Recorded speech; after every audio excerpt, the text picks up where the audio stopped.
ಕೈ ತೆಗಿಯೋ ಈಗ ಬಿಡ ನೀನು ಏನಾಗಲ್ಲ.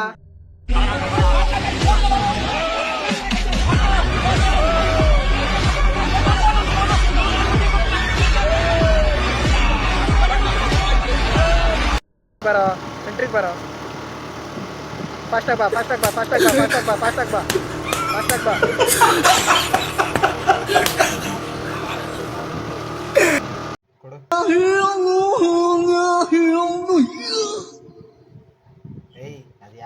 A few moments later.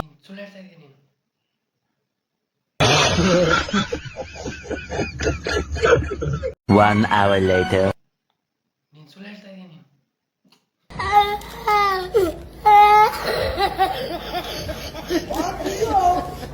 2 hours later.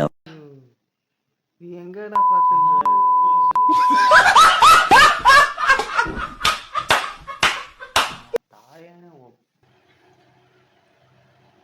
ಯಾಕೆ ಬೆವರ್ತಾ ಇದ್ಯಾ? ಜಾಸ್ತಿ ಬೆವರಿದ್ರೆ ಮೈಯಲ್ಲಿರೋ ನೀರೆಲ್ಲ ಹೋಗಿ ಸತ್ಕಿತ್ ಹೋಗ್ಬಿಟ್ಯಾ?